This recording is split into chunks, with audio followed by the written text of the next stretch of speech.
ngobrol juga sama teman-teman saya yang yang muslim. Jadi saya tuh mikir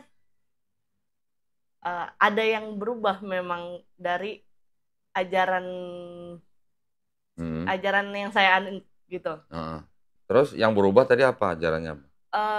Setelah saya ngobrol-ngobrol, kenapa di Kristen itu Tuhannya itu Yesus? Terus? Padahal kan saya sih juga mikir, padahal kan di Perjanjian Lama pun ditulis di situ ada Allah, kata Allah. Terus pas di Perjanjian Baru Tuhannya itu jadi Yesus gitu. Tapi yang sampai saya saya mikir sekarang tuh sampai saya setiap ngobrol sama teman saya yang muslim, saya nggak pernah saya awalnya bilang oke, Tuhan Yesus, cuman setelah itu oh iya, di kami pun juga istilahnya Yesus itu kan nama lainnya Isa, sedangkan di muslim itu kan Isa itu kan nabi. Iya, betul. Nah, kenapa di Kristen itu jadi Tuhan gitu? Terus memang ada beberapa mungkin yang masih kayak agak ganjal di saya, di kayak masalah pernikahan. Di Kristen kan dibilangnya tidak bisa diceraikan. Ya. Gitu. Sorry, itu mic-nya bisa di atas. Oke. Taruh di atas. Apa yang sudah dipersatukan Tuhan tidak boleh dipisahkan manusia. Nah iya. Cuman kan balik lagi ya, bukannya kita mau melanggar janji Tuhan atau gimana gitu. Ya. Cuman kan kalau misalnya masa iya Tuhan setega itu sama kita, kalau misalnya di satu sisi kita yang berjuang sendiri gitu. Ibaratnya kan kalau sebuah rumah tangga itu kan nggak bisa, ibarat kita naik kapal nggak bisa ngedayung satu dayung doang gitu. Iya. Harus dua-duanya gitu. Iya. Oke, terus sudah mendengar bahwa Yesus dan Isa itu sama. Iya. Cuman kalau di Kristen Yesus jadi Tuhan, Isa masih di Islam hanya nabi. Iya, begitu. Kalau di Bible nih, iya. Yesus ngaku nabi nggak? Enggak sih. Ngaku. Oh, di Bible ya? Di Bible Yesus sendiri ngaku nabi, orang lain juga nyebut dia nabi. Kenapa jadi Tuhan? Gereja yang Tuhan. Oh, itu dari gereja. Ya awalnya sih mungkin dari ajaran yang disebut dengan surat-surat Paulus. Cuman menurut saya Paulus sendiri juga tidak menganggap Yesus sama dengan Bapa. Nah iya itu. Betul. Ada beberapa ayat perkataan yang disebut atau dianggap perkataan Paulus. Sebenarnya maksudnya Paulus itu bukan Yesus sebagai Allah gitu. Tetapi oleh penerjemah, penyalin itu agak sedikit dirubah. Jadi seolah-olah Yesus itu ya Allah. Nah iya, agak kalau baca Alkitab versi Indonesia mungkin agak rancu lah di situ. Banyak, itu ada banyak. Ada di Roma 9 ayat 5, ada di 2 Petrus 1:1. Apa ya sih kok? Sayanya ada di Yohanes 1:1, Yohanes 1:14. Itu ayat-ayat yang ambigu gitu loh. Ambigu itu artinya bisa bermakna ganda. Yang bermakna ganda ini makanya di Kristen bisa timbul Trinitarian, bisa timbul Unitarian, bisa timbul Oneness. Ini pahamnya beda-beda loh. Kalau gereja Protestan, Pantekosta, percaya Trinitas kan? Iya, Trinitas. Ada gereja yang tidak percaya Yesus itu Tuhan. Ada. Iya. Contohnya kayak Saksi Yehova. Oh iya, Saksi Yehova. Ada lagi nanti gereja yang mengaku Yesus itu Bapa itu Yesus. Semuanya berdasarkan satu kitab yang sama. Alkitab itu. Karena ayat-ayatnya ambigu, terus kemudian ada yang dirubah-rubah, jadi orang menafsirkan secara berbeda-beda. Makanya bisa ada timbul aliran utama. Belum lagi nanti ada Mormon. Pernah dengar Mormon? Enggak sih. Mormon itu apa? Pendirinya itu namanya Joseph Smith, mengaku sebagai nabi, mengaku didatangi malaikat, macam-macam gitulah. Mereka tidak menerima Trinitas, boleh poligami dan segala macam, kayak gitu-gitu. Nah itu sama Kristen utama ditolak, itu bukan Kristen. Dan sebelumnya sudah banyak aliran-aliran yang ditolak oleh gereja-gereja yang berkuasa pada saat itu. Gitu. Selama ini sama gereja pasti kan disebutnya Yesus itu Tuhan kan? Iya. Tuhan sama Allah bedanya apa? Kalau Allah nggak pernah turun ke bumi kayaknya. Kalau Tuhan? Ya itu. Siapa? Yesus. Tuhan Yesus Maha Pencipta bukan? Bukan. Bukan. Nah, bedanya Tuhan dan Allah itu sebenarnya kalau orang Kristen yang yang istilahnya yang nggak belajar teologi, Iya. mereka kan bilang sama. Iya. Coba buka Kamus Besar Bahasa Indonesia. Iya. Tuhan itu apa? Allah itu apa? Beda. Beda. Tuhan kan bahasa Indonesia yang artinya sebagai sesembahan, sesuatu yang disembah, ya, merujuk kepada yang Maha Pencipta. Iya. Allah di dalam Kamus Besar Bahasa Indonesia itu adalah namanya Tuhan. Nah, jadi Tuhan punya nama. Namanya itu Allah. Tuhan yang Maha Esa itu punya nama, namanya Allah. Allah itu dalam bahasa Arab. Allah itu. Allah. Kita menyebutnya Allah karena ada tanda baca tertentu yang menyebabkan penyebutan atau pelafasan kita tuh harus menyesuaikan dengan kaidah bahasa Arab. Kalau orang Kristen kan bilangnya Allah, gitu kan. Bedanya begitu. Kalau pendeta mungkin bilangnya gini, Allah itu adalah Tuhan yang Maha Esa yang di surga. Tuhan itu Allah yang berkarya di bumi. Jadi Tuhan itu disebutnya Allah yang berkarya di bumi. Berkaryanya sebagai manusia. Karena manusia, maka dia punya keterbatasan. Tapi kalau kita mikir secara awam aja, yang disebut dengan Tuhan, pasti kan dia Maha Pencipta, Maha Mengetahui, Maha semualah. Maha baik, Maha benar, Maha Pengampun. Betul. Betul kan? Betul. Kira-kira menurut Keisha, Tuhan yang Maha Esa itu Maha Pengampun nggak? Iya. Iya. Kalau Maha Pengampun, ngapain dia harus repot-repot turun ke bumi jadi manusia gitu? Iya. Harus istilahnya kalau boleh dikatakan kan bunuh diri. Iya, betul. Karena dia datang untuk mati gitu kan. Untuk bunuh diri, untuk menebus dosa manusia. Nah, itu kira-kira Maha Pengampun nggak kalau gitu? Enggak kan? Simpel kan sebenarnya. Kalau dia Maha Pengampun, ya sudah, lu dikasih tahu manusia suruh bertobat, bertobat. Iya. Sudah bertobat diampuni nggak? Iya, diampuni. Kalau kita baca ke Perjanjian Lama, ada pernah dengar Nabi Yunus? Iya. Ya kan? Yang diutus ke Niniwe, terus dia kabur kemana? Terus dimakan ikan. Ikan yang besar itu. 3 hari. Iya. Selamat. Baru dia bertobat balik ke Niniwe kan? Iya. Ngapain ke Niniwe?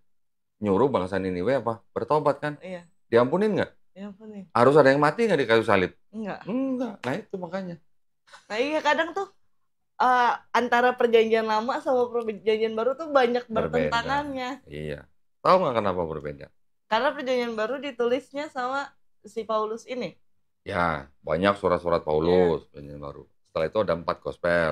Matius, Markus, Lukas, Yohanes. Yang nulis siapa nggak tahu. Cuma dikasih nama sama bapak-bapak gereja. Oh ini yang nulis Matius, ini Markus, ini Lukas, ini Yohanes. Tapi di dalam 4 surat ini tidak ada pengakuan seperti surat-surat Paulus. Surat-surat Paulus kan ngomongnya selalu saya Paulus Rasul Yesus. Iya. Kalau yang 4 gospel kan nggak ada saya Matius Rasul Yesus, nggak ada. Markus nggak ada, Lukas nggak ada, Yohanes nggak ada. Cuman tradisi aja. Ini diberi nama oleh bapak-bapak gereja di abad kedua. Karena nggak ada yang ngaku siapa yang nulis, bapak-bapak gereja bilang, oh ini yang nulis Matius, ini yang nulis Markus. Tradisi gitulah. Iya. Matius dianggap murid Yesus yang pemungut cukai. Iya. Markus dianggap muridnya Petrus. Oh iya. Lukas dianggap dokternya Paulus. Yohanes dianggap muridnya Yesus yang anak Zebedeus. Iya, Zebedeus. Tapi tidak ada pengakuan dari 4 penulis ini bahwa dia bernama Matius, Markus, Lukas, Yohanes. Kalau yang Paulus, saya Paulus Rasul Yesus menulis surat untuk jemaat di Roma misalnya, atau di Galatia, atau di Kolose gitu kan. Iya, betul. Tapi ternyata dari 13 surat Paulus, yang benar-benar dianggap surat dari Paulus, cuma 7. Yang 6 bukan Paulus yang nulis. Menurut siapa? Menurut ahli-ahli perjanjian baru.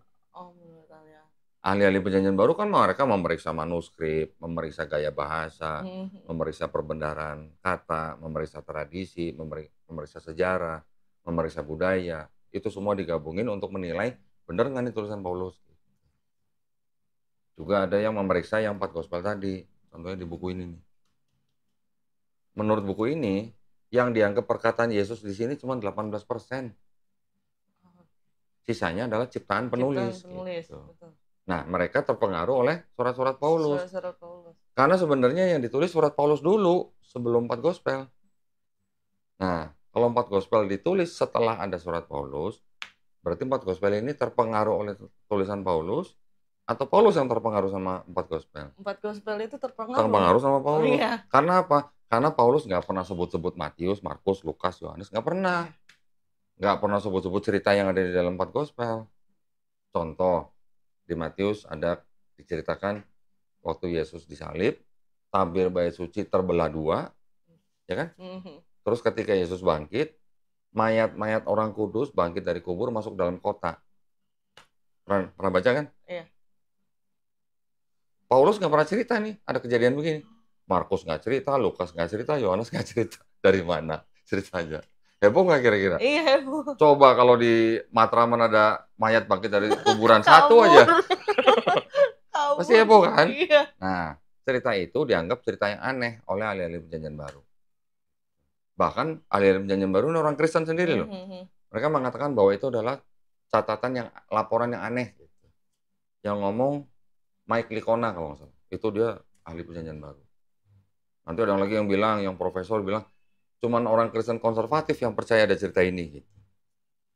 Ternyata cerita ini kalau kita cek nih di catatan sejarah atau buku-buku, ternyata mirip dengan cerita pagan yang di Yunani kuno.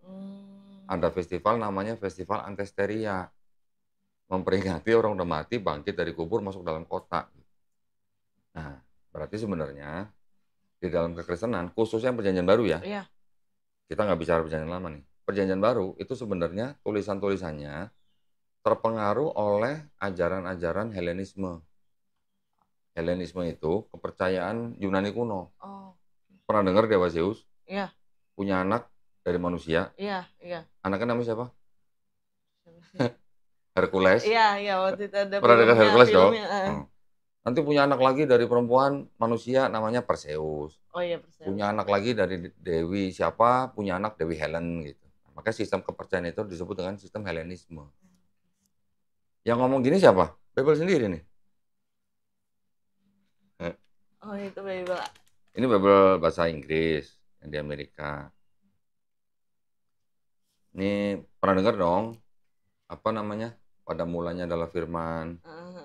Dan firman itu bersama-sama Allah. Iya, iya. Dan firman itu adalah Allah. Iya. Ya. Ada catatan kakinya tuh di bawah. Oh iya, filosofi. Ya, in the beginning was the word, and the word was with God, and the word was God. Ini dari Hellenistic filosofi. Nah, lu. Selama ini buka Bible paling yang ini kan, TB kan? Iya. Di sini nggak ada catatan apa-apa di bawahnya. Iya. Itu ada catatannya. Di sininya. Nah. Belum lagi nanti ada ayat-ayat yang di dalam Bible, itu ayat-ayat yang tidak otentik. Tidak otentik itu maksudnya tidak asli gitu. Iya. Pernah dengar?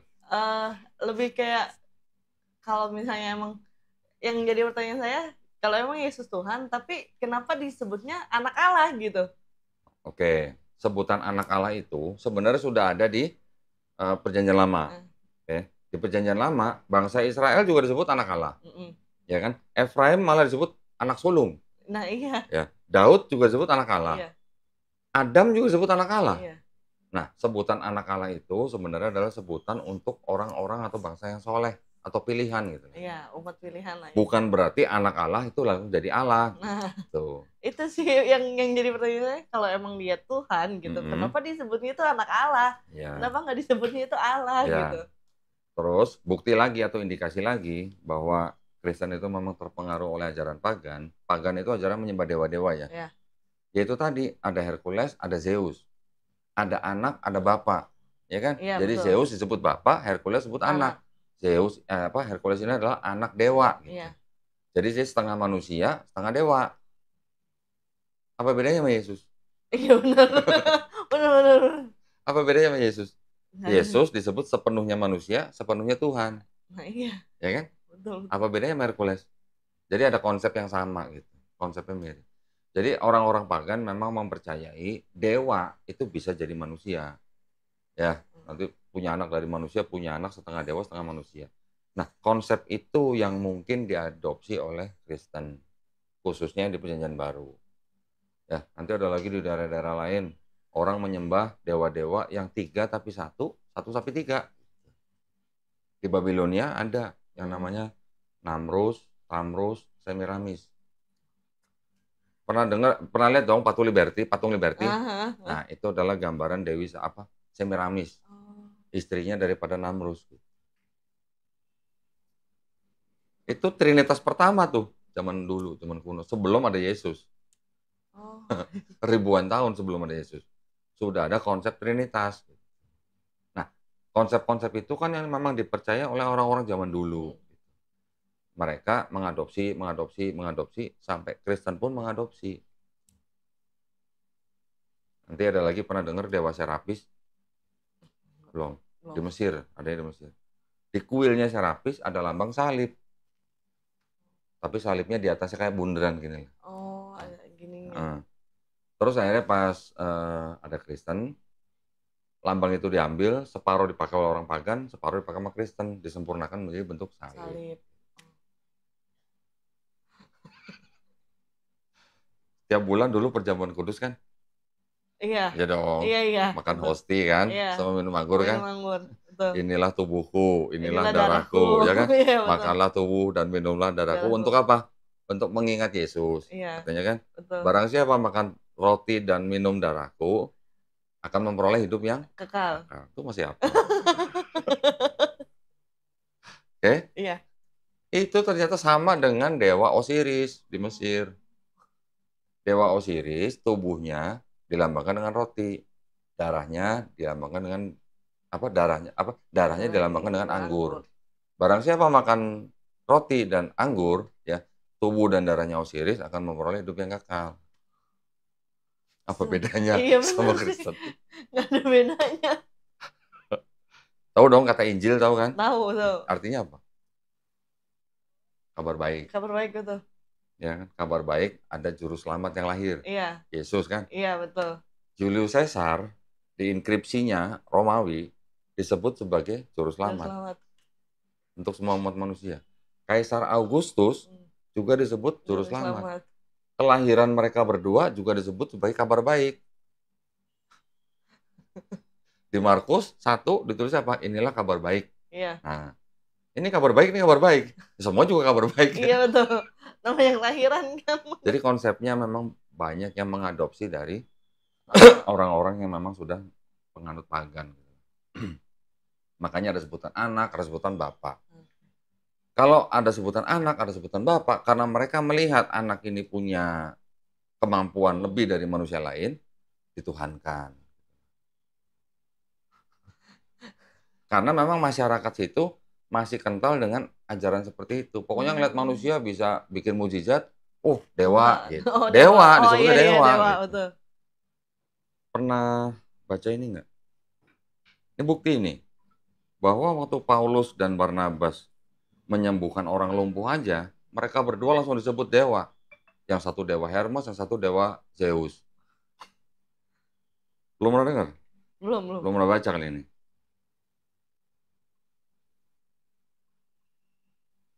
Ini tandain.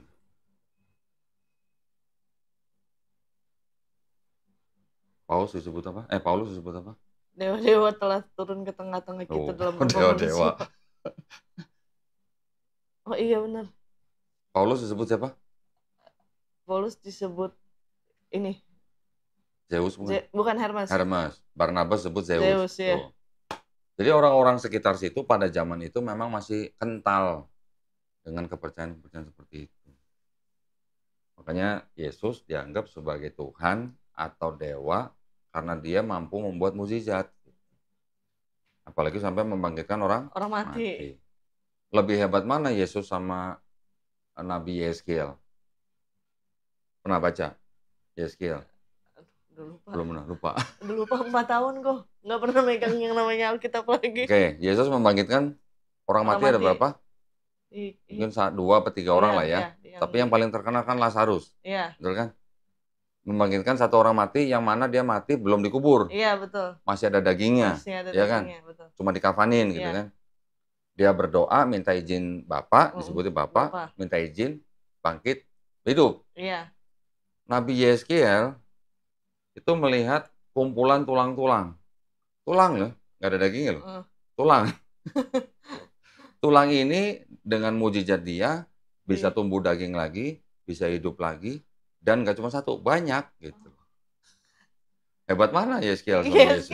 Kenapa bukan Yeskiel yang jadi Tuhan? Kalau cuma standarnya menuhankan orang hanya karena mujizat. Gitu. Kan mujizat banyak. Nabi-nabi di Perjanjian Lama kan banyak melakukan mujizat. Iya, betul. Nabi Musa apa kurang hebat? Iya. Bisa membelah laut. Membelah laut. Tapi semua mujizat nabi-nabi itu kan atas izin Tuhan. Tuhan, betul. Bukan kekuatan nabi itu. Jadi seolah-olah gini. Ketika Tuhan mengutus nabinya ya kepada bangsa tertentu, dia pasti mengimbangi apa yang menjadi kelebihan bangsa itu. Contoh bangsa Mesir. Pada waktu bangsa Israel menjadi budak di Mesir, pada zaman itu orang-orang Mesir jago apa? Jago sihir. Musa diutus, dibekali apa? Tongkat. Ayo sihir lu apa? Orang-orang tukang sihir Mesir, Firaun, bisa menyihir jadi ular. Tongkatnya Musa dilempar jadi ular, ularnya tukang sihir Firaun dimakan sama ularnya Nabi Musa kan? Jadi sihir dilawan dengan sihir. Pada zaman Yesus, yang kelebihannya apa? Kelebihannya pada zaman itu tabib, pengobatan. Pengobatan, iya, penyembuhan. Jadi pengobatan dilawan dengan mujizat Yesus, pengobatan juga. Yang sakit disembuhkan, yang lumpuh disembuhin, yang buta disembuhin, yang tuli disembuhin, bahkan yang mati dibangkitin. Untuk apa? Untuk memperingati orang bangsa itu pada zaman itu. Gitu. Mereka bisa apa? Tabib pengobatan dilawan dengan mujizat yang sama. Gitu. Begitu juga dengan Quran. Quran pada waktu diturunkan, bangsa Arab pada waktu jagonya apa? Jagonya syair. Nah, orang-orang Arab Quraisy terutama, mereka jago syair. Mereka ngelihat danau, mikirin cewek, bikin syair. Ngelihat pohon korma, apa, bikin syair. Semua dibikin syair sama orang-orang Arab. Dan memang mereka sangat hebat di dalam syair. Quran diturunkan, syairnya lebih hebat daripada syairnya orang Arab. Bahkan juara syairnya orang Arab mengakui ini nggak mungkin karangan manusia. Sampai begitu. Jadi Tuhan atau Allah Subhanahu wa taala tuh setiap kali mengutus nabi selalu mengimbangi atau bahkan melebihi apa yang suatu bangsa itu punya. Orang-orang pada zaman Yesus juga percaya seorang wanita bisa lahir tanpa ayah. Ya kan? Sebelum-sebelumnya kan percayaan itu sudah ada. Ya kan? Makanya Yesus dilahirkan juga tanpa ayah. Nabi atau Isa Al-Masih gitu kan. Diciptakan oleh Allah Subhanahu wa taala hanya dengan apa? Hanya dengan kun fayakun. Jadi maka terjadilah gitu. Itu untuk mengimbangi juga gitu loh.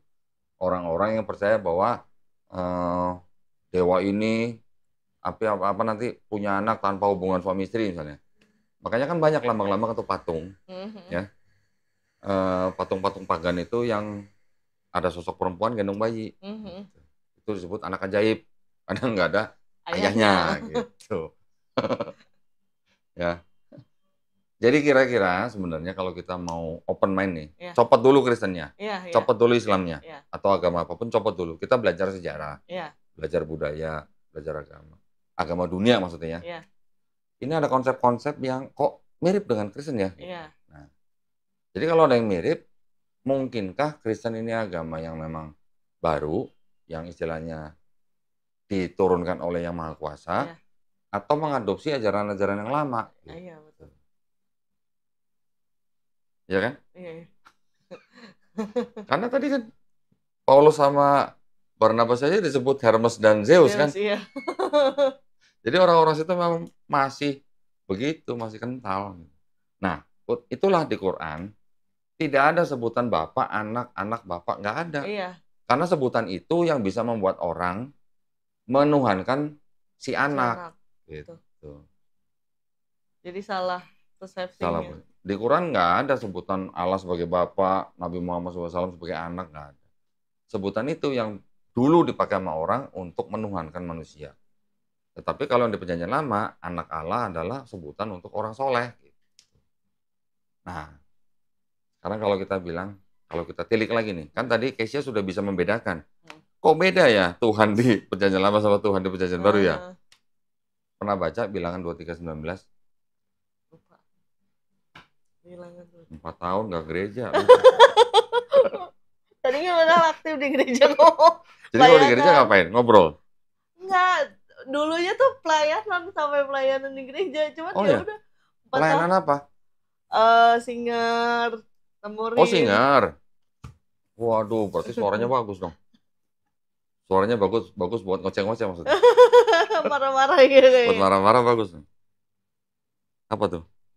Bukanlah manusia sehingga ia berdusta, bukan anak manusia sehingga ia menyesal. Masakan ia berfirman dan tidak melakukannya atau berbicara dan tidak menepatinya. Sama kan sih sama ini kan? Iya benar. Nah, jadi artinya kalau Tuhan bukan manusia, Tuhan bukan anak manusia, berarti dia bisa nggak jadi manusia? Nggak bisa. Terus kenapa jadi tiba-tiba di Perjanjian Baru Tuhan jadi Yesus? Nah iya itu. Ya kan? Iya. Udah ada perbedaan kan? Iya. Itu lagi. Maleaki, ingat Maleaki? Maleaki Perjanjian Lama. Dulu kan awal bulan pasti dibacain Maleaki 3:10 sama pendeta. Masa nggak ingat? Bawalah seluruh persembahan persepuluhanmu. Oh iya. Nah, oh iya. Baru inget ya. Baru inget ya. Ayat 6 tuh. Bahwasanya aku Tuhan tidak berubah dan kamu Bani Yakub tidak akan lenyap. Bahwasanya Tuhan itu tidak akan berubah. Jadi kalau dia bukan manusia, dia bukan anak manusia, tidak akan berubah. Berarti bisa nggak jadi manusia? Enggak. Nggak bisa. Yesusnya disebut Tuhan dari mana gitu? Kalau di sini bilang Tuhan bukan anak manusia, Tuhan bukan manusia, tidak berubah. Kok bisa jadi Yesus? Nah iya begitu masuk Perjanjian Baru makanya beda. Makanya. Kalau Tuhan bukan manusia, Tuhan bukan anak manusia, Mas Fikri, sama nggak sama lam yalid walam yulad? Surat Al-Ikhlas, ayat ketiga. Sama. Ya, di Quran ada ayat surat Al-Ikhlas. Qul huwallahu ahad. Allahu somad. Kok tahu? Lam yalid walam yulad walam yakul lahu kufuwan ahad. Keren, udah tahu. Kok tahu? Udah baca? Jadi sebelumnya itu agak melenceng dikit ya kok. Pas mama papa pisah, mama tuh sempat married sama yang Muslim. Masuk Muslim. Siapa? Mama? Mama. Oh, terus? Nah, cuman kan nikahnya dinikahin siri. Terus? Jadi begitu pisah, mama tuh ya balik lagi ke Kristen. Oh, jadi mama udah nikah udah 2 kali berarti? Iya. Berarti waktu itu tahu Al-Ikhlas dari mama? Itu dari mana? Oh, ngaji? Kebetulan pas ngaji itu sampai tamat Iqro, udah masuk ke Al-Quran waktu itu. Serius? Berarti udah Iqronya udah lulus? Udah bisa baca Quran? Udah waktu itu kelas 2 SD. Nah, terus kenapa ke gereja lagi? Ya itu karena mama. Karena mama? Oh, umur berapa tuh? Kelas 2 SD. Oh alah. Lama banget ya berarti. Nah, makanya kayak kalau misalnya ajaran-ajaran waktu pas ngaji masih ada yang nempel dikit. Nah, arti lam yalid walam yulad apa? Kan tidak beranak, tidak diperanakan. Sama juga dengan Tuhan bukan manusia, Tuhan bukan anak manusia. Mirip kan? Mirip. Nah, kenapa tiba-tiba bisa jadi Yesus gitu loh maksudnya. Sedangkan Yesus sendiri di Bible ngaku sebagai nabi. Dan nih, sekarang kalau nabi itu sama nggak sih sama utusan? Utusan itu nabi bukan?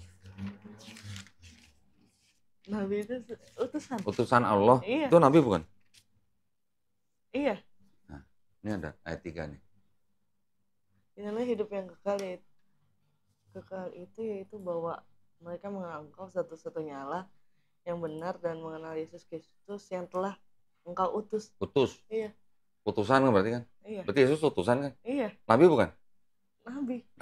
Yesus bilang apa nih? Yohanes 13 16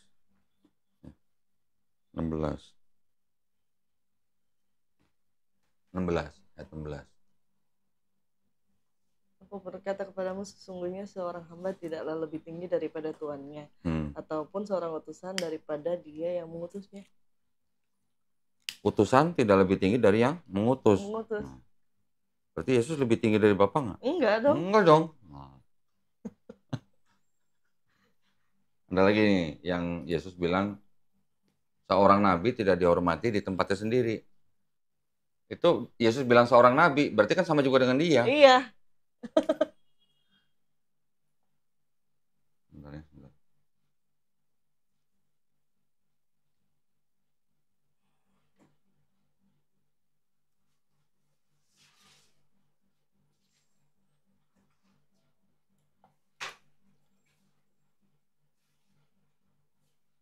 Matius 13:57. 13:57.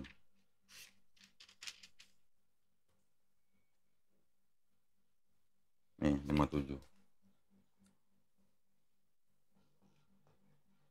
Ayat Lalu mereka apa? Kecewa kan? yang ayat berapa kok? 57. Hmm. 13:57. Lalu mereka kecewa dan menolak dia, maka Yesus berkata kepada mereka, seorang nabi dihormati di mana-mana, kecuali di tempat asalnya sendiri dan di rumahnya. Maksudnya itu siapa? Ya dia. Ngomongin siapa tuh? Dirinya Ya ngomongin Yesus. Berarti kan Yesus ngaku sebagai nabi kan? Iya. Ada lagi. Orang lain nyebutnya nabi.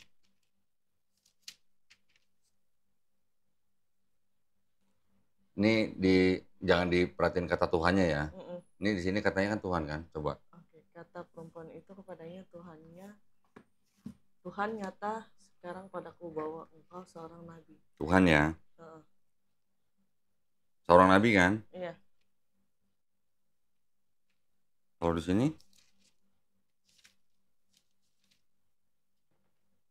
bandingin. Ini di sini Yesus sebut apa? Tuhan. Iya. Di sini Yesus sebut apa? Ya Tuhan, tentunya engkau ya Tuhan. Nah, beda. Oh Tuhan, ya Tuhan, tentunya engkau adalah seorang nabi. Harusnya Tuhan ya. Iya dong. Dia kan perempuan itu ngomong ke Yesus Tuhan berarti. Sekarang perempuan itu tahu dari mana kalau Yesus itu Tuhan gitu. Iya betul. Tahu dari mana gitu. Ya kan? Masa nyebut Tuhan, belum kenal atau udah nyebut Tuhan. Ada perbedaan kan? Iya. Oke lah, nanti kalau Kristen bilang maksudnya Tuhan di sini adalah ya sesembahan gitu kan. Ya, tapi tahu dari mana tuh perempuan itu kalau Yesus itu Tuhan? Makanya dikoreksi. Ini terbitan 1974. Ini terbitan 2023. Oh, yang terbaru ini. TB2 nih. Bandingin. Padanya Tuhan nyata sekarang padaku bahwa engkau seorang nabi. Ini apa? Ya Tuhan. Ini? Tuhan. Bisa diganti ya? Baru tahu ya? Baru tahu ya? Kalau bisa diganti-ganti begini, ini kitab suci bukan? Bukan dong. Lu yang ngomong ya, bukan? Iya dong, kan harusnya kalau kitab suci ya nggak bisa diganti. Nah itu. Kenapa? Ini terjemahan, oke, ini terjemahan. Tapi gimana ya? Penggantian ini kan berarti ada maksud tertentu. Iya, betul. Ya dong? Betul, betul. Harusnya ada teks aslinya. Nah, ini ada teks aslinya nih di sini nih. Iya, teks ini bahasa Yunani nih. Di sini teks aslinya artinya itu memang harusnya Tuhan. Kalau lagi ngomong sama manusia, ya kita harus menempatkan pada konteks yang benar. Sebagai manusia kita sebut Tuhan. Gitu. Pernah dengar kata Gusti lah ya. Nah, Gusti itu kan bisa kepada manusia, bisa kepada Tuhan. Betul. Kalau kita ngomong ditujukan kepada manusia, apa kita mau sebut Tuhan? Enggak. Gusti Pangeran, atau Gusti Nabi gitulah. Iya. Untuk orang yang kita hormati kita sebut dengan Gusti. Tapi kalau kita ngomong kepada Tuhan, boleh Gusti Allah boleh. Itu kan harus tepat gitu loh konteksnya. Iya, mau ke manusia atau mau ke Tuhan gitu. Nah itulah kata kurios itu. Nggak usah teks aslinya yang dirubah lah. Tapi penerjemahannya berubah aja, berarti kan ada maksud tertentu. Iya. Gitu. Dan menerjemahkannya jujur nggak gitu. Betul. Tapi karena punya doktrin, sudah punya doktrin nih, Yesus Tuhan. Makanya menerjemahkannya dengan doktrin gitu. Menerjemahkannya dengan tafsir. Tuh.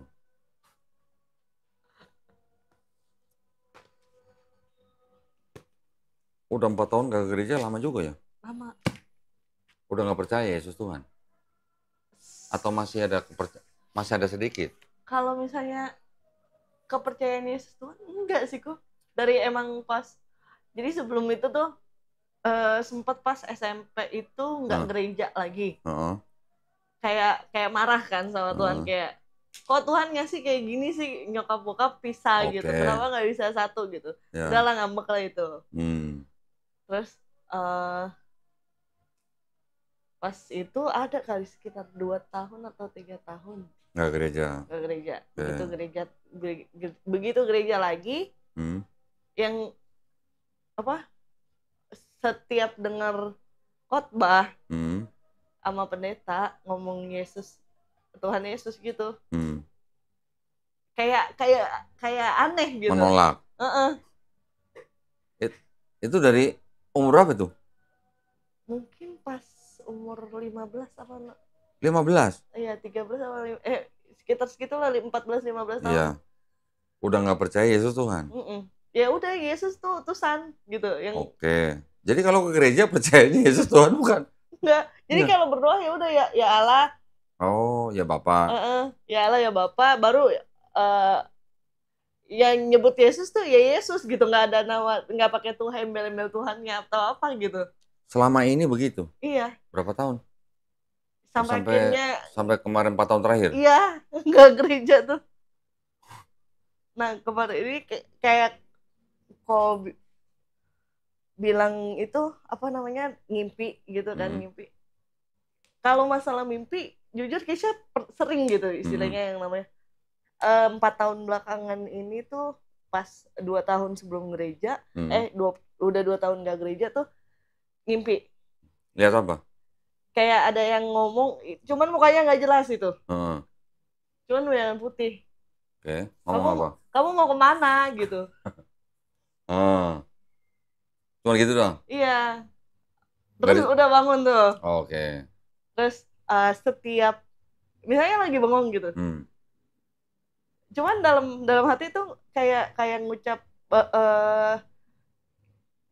lafal, entah itu yang Kisha inget tuh itu bahasa Arab, cuman Kisha nggak tahu apa yang Kisha ucap gitu. Oh gitu. Berapa kali ngimpi gitu? Enggak, itu kalau itu kondisinya lagi bengong, kadang lagi bengong tuh tiba-tiba kayak ngucap, terus sadar sendiri, ngomong apa sih gitu. Kayak kok bisa gitu nyebut itu padahal artinya nggak tahu gitu. Iya.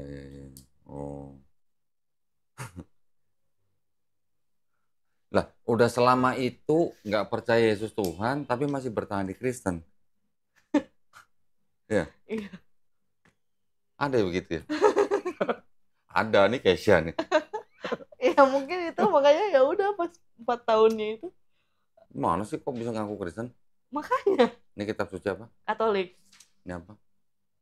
Tidak untuk diperdagangkan. Nah, pasti Keisha nggak pernah lihat. Nggak. Ya kan? Ini ada dengan pengantar dan catatan lengkap. Ya. Tahun 2009 kan? Iya. Apa nih? Dipersembahkan kepada umat Katolik Indonesia oleh Direktorat Jenderal Bimbingan Masyarakat Katolik Departemen Agama Republik Indonesia. Nah, pernah dengar dong ajaran Trinitas? Tahu dong? Tahu. Ada Bapa, Putra, dan Roh Kudus. Kebetulan kan? SMP di Strada. Oh, oke. Berarti tahu kan? Ayatnya ingat nggak nih? Ayat 7 nih. 7. Coba dibaca. Sebab apa? Sebab apa? Sebab ada 3 yang memberi kesaksian di dalam sorga, Bapa, Firman, dan Roh Kudus, dan ketiganya adalah satu. Nah, iya, terus sampai dikata di bumi. Dan ini. Dan ada 3 yang memberi kesaksian di bumi. Nah, udah. Ini ada catatan nih, ayat 7 sampai 8 di dalam surga sampai di bumi kan? Iya. Coba baca tuh. Bagian ayat ini tidak terdapat dalam naskah Yunani yang paling tua dan tidak pula dalam terjemahan kuno. Bahkan tidak dalam naskah-naskah yang paling baik dari Vulgata. Bagian ini kiranya aslinya sebuah catatan di pinggir halaman salah satu naskah terjemahan Latin yang kemudian disisipkan ke dalam naskah-naskah oleh penyalin dan akhirnya bahkan disisipkan ke dalam beberapa naskah Yunani. Karenanya bagian ini tidak Karena bagian ini pasti tidak asli. Halo. Tidak asli apa? Maksud dong. Nah, lo yang ngomong ya, bukan gue. Dan ini baru satu ya, dari sekian banyak. Banyak ayat yang seperti ini gitu. Disisipkan, ditambahkan, bahkan ada yang dipinjamkan. Dipinjamkan loh, Iya. pinjam nggak balik-balikin. Ya, kasih contoh lagi. Banyak yang begini.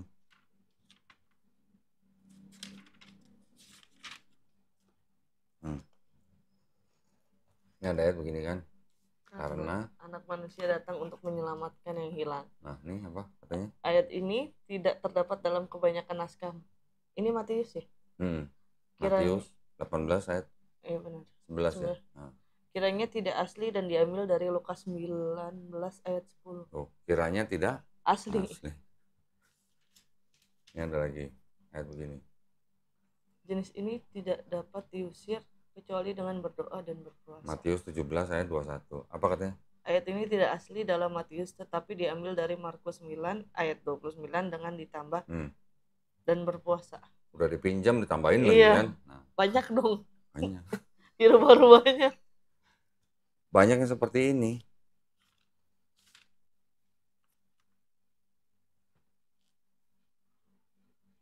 Nanti ada lagi begini nih. Bentar ya. Pernah dengar dong orang Kristen yang benar-benar taat gitu. Kalau dia dipatok ular nggak mati, kalau dia minum racun nggak mati. Pernah dengar kan? Berani minum racun? Enggak. Kenapa? Ada ayatnya kok. Matilah. Ada ayatnya, lu bakal selamat kalau minum racun. Kan udah nggak taat. Oh berarti kata.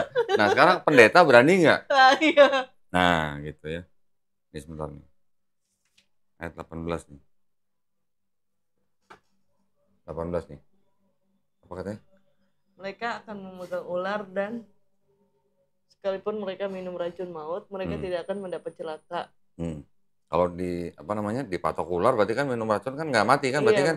Betul.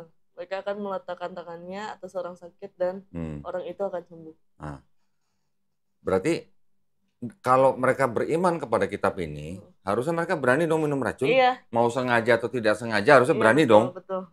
Ada nanti yang bilang, oh itu kan kalau minum racun nggak disengaja atau mau dicelakain orang baru dia nggak mati. Nah ayat ini buat apa gitu loh? Kalau dia percaya dengan ayat ini, mau disengaja mau nggak disengaja, harusnya berani dong. Betul, gitu. Ada nggak yang berani? Nggak ada. Kalau saya bilang sama pendeta, Pak Pendeta, jangan sekali-sekali minum racun atau berani pegang ular, dipatok ular, hanya karena ayat ini. Jangan, saya bilang, jangan mau, saya bilang gitu. Bukan karena saya bilang Pak Pendeta tidak beriman kepada Yesus, tapi karena ayat ini semuanya palsu. Nah, bagaimana tahunya kita ini ayat yang tidak asli? Dari ayat ke-9 sampai 20, ini kalau kita cek di manuskrip yang kuno, sekarang kita bisa buka di internet, kodeks-kodeks yang dari abad ke-4, itu bisa dibuka. Ayat-ayat ini nggak ada, gitu. Oh, ditambahin ya? Tambahan.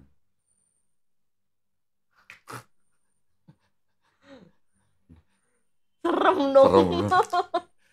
Tapi kan tidak semua jemaat tahu. Nah ini kan tidak untuk diperdagangkan. Ini yang pegang mungkin cuma calon-calon pastor. Makanya gua kalau debat sama pendeta gua bawa-bawa ini. Kalau mau bantah inilah. Iya betul. Ya kan jangan bantah saya cuma bacain doang betul. Gitu. Ini susah nyarinya. Iya, orang tidak diperdagangkan. Iya. Cuma 3.000 eksemplar. Nah, jadi ya kalau kita pikir secara open mind aja, bisa nggak sebuah kitab kalau ada ayat-ayat yang tidak otentik disebut sebagai kitab suci? Satu.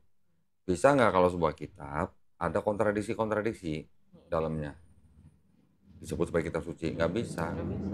Bisa nggak sebuah kitab disebut sebagai kitab suci kalau di dalamnya ada ayat-ayat yang tidak sesuai dengan ilmu pengetahuan? Mau contoh nggak?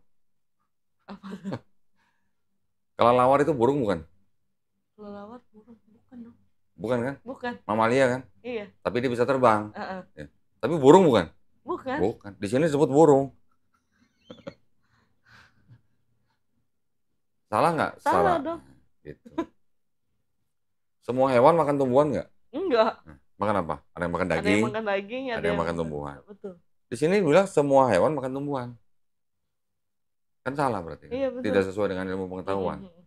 Karena kalau gua tanya, Yesus kan disalib di Bible. Kira-kira Yesus rela nggak disalib? Kalau logika manusia ya? Enggak, dari ayat-ayat Bible aja. Dari ayat Bible aja. Enggak kan? Taunya enggak dari mana?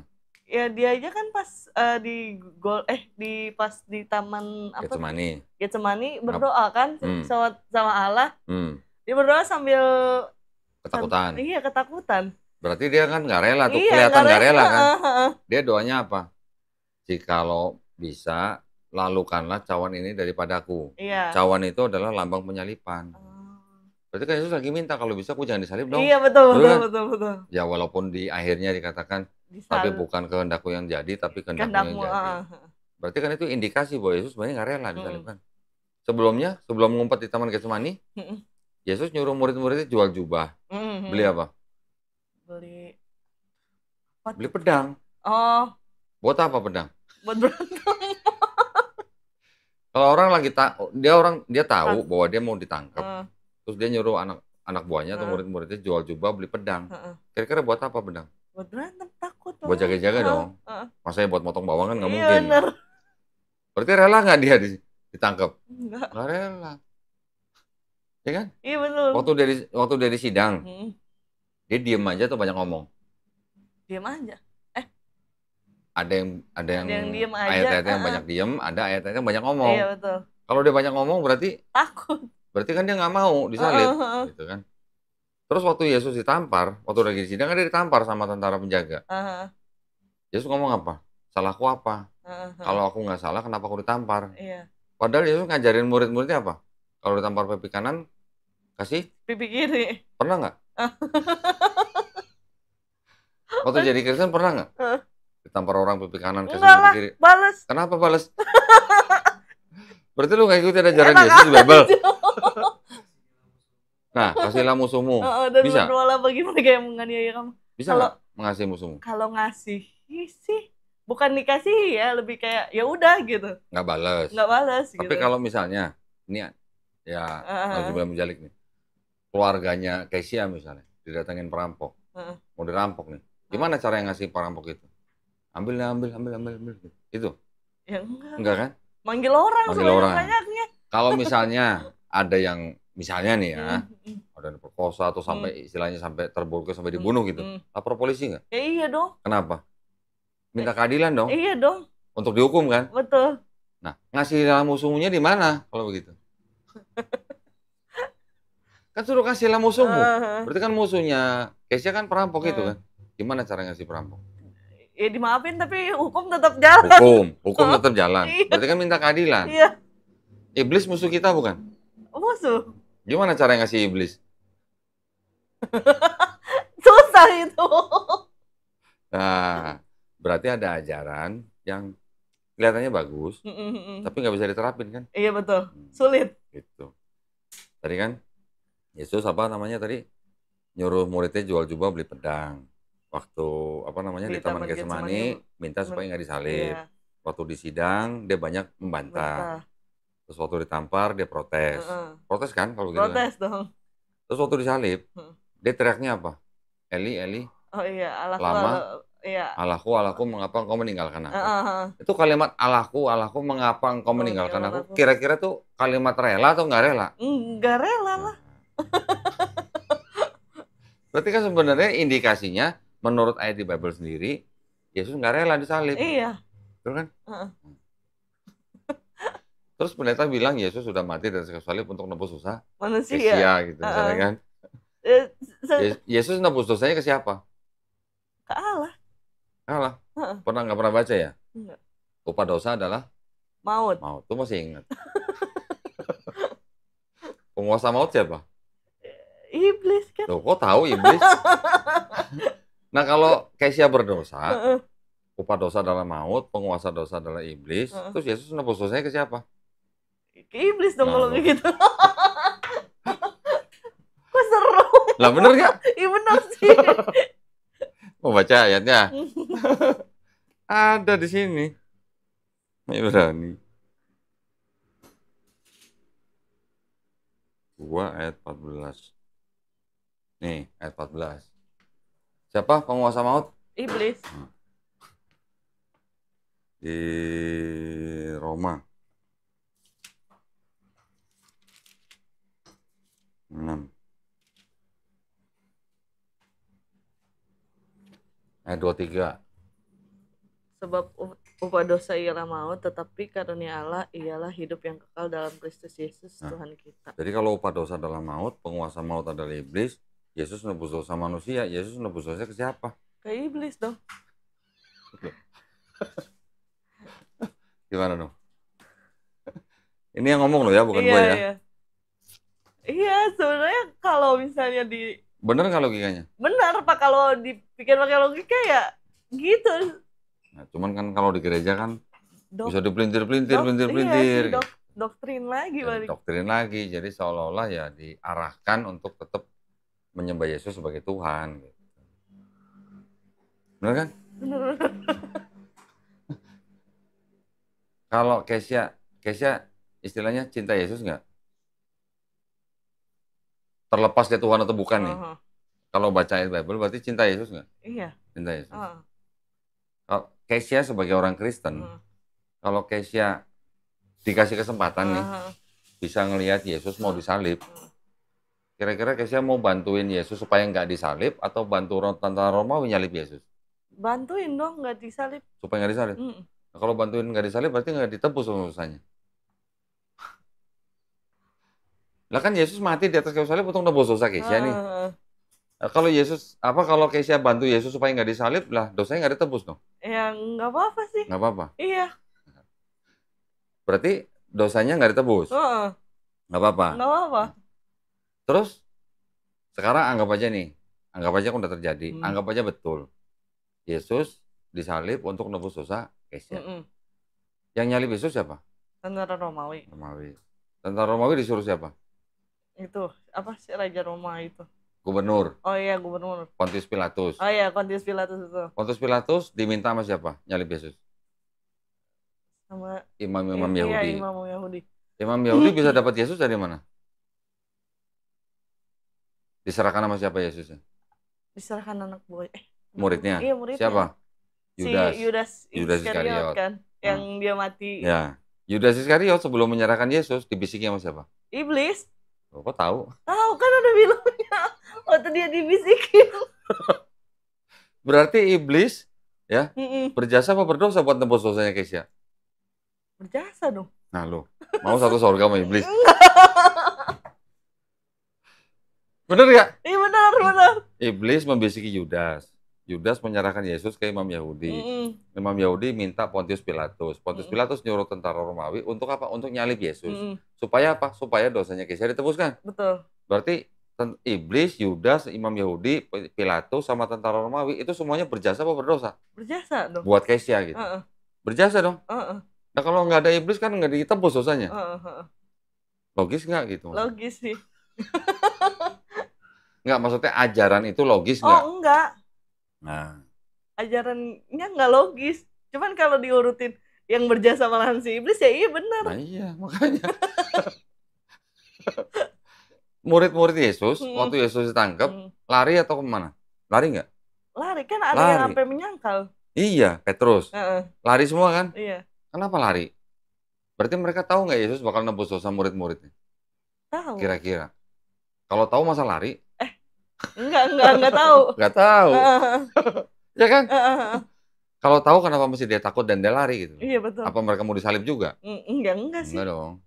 Karena kan yang bakal itu Yesus. Maria waktu di bawah salib Yesus, kira-kira menurut Kesya nih, kalau lihat gambar, lihat foto lah, lihat lukisan gitu.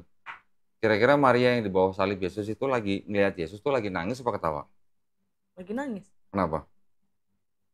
Anaknya disalib. Sedih dong? Iya. Berarti Maria tahu nggak dosanya Maria ditebus sama Yesus? Enggak. Berarti ajaran bahwa Yesus mati di atas kayu salib untuk nebus dosa manusia itu ajaran belakangan. Bener nggak? Betul. Masuk akal nggak? Iya, karena orang-orang sekitarnya aja nangis. Yang ngajarin Yesus mati di atas kayu salib untuk nebus dosa manusia siapa? Yesus apa Paulus? Paulus. Paulus. Itu maksudnya. Jadi sebenarnya ajaran Kristen ini adalah ajaran yang berasal dari Paulus. Bukan dari Yesus. Sekarang perintahnya Yesus nih. Perintahnya Yesus. Pertama. Ayat 10 nih coba. Ini 10. Ini waktu dicobain iblis nih. Maka berkatalah Yesus kepadanya, "Nyahlah iblis, sebab ada tertulis, engkau harus menyembah Tuhan Allahmu, dan hanya kepada Dia sajalah engkau berbakti." Nah, suruh nyembah siapa? Allah. Suruh nyembah Yesus enggak? Enggak kan? Terus ada lagi nih. Istilahnya Yesus saja berdoa biar si iblis nyembahnya ke Allah. Nah iya. Ayat 3, Matius 18 ayat 3. Lalu aku berkata padamu, sesungguhnya jika kamu tidak bertobat dan menjadi seperti anak kecil ini, kamu tidak akan masuk ke dalam kerajaan sorga. Jika kamu tidak apa? Bertobat. Dan menjadi seperti anak kecil, kamu tidak akan masuk apa? Surga. Oh. Suruhnya cuma bertobat kan, berarti kan? Betul. Aku sampai harus percaya Yesus mati di atas kayu salib buat tembus dosa manusia. Orang Yesus nyuruh cuma bertobat. Iya betul. Kalau mau masuk surga bertobat jadi seperti anak kecil gitu. Anak kecil mungkin gambaran apa ya? Sebagai yang polos lah gitu ya. Iya, yang nggak tahu apa-apa. Polos lah ya. Polos. Bertobat dan seperti anak kecil baru masuk kerajaan surga. Ada nggak Yesus bilang, lu kalau nggak percaya gue sebagai Tuhan, mati di atas kayu salib buat tembus dosa manusia nggak bakal masuk surga? Nggak ada. Ya kan? Terus Yesus nyuruhnya ngajarin orang-orang suruh ngapain? Berdoa. Matius 23 nih.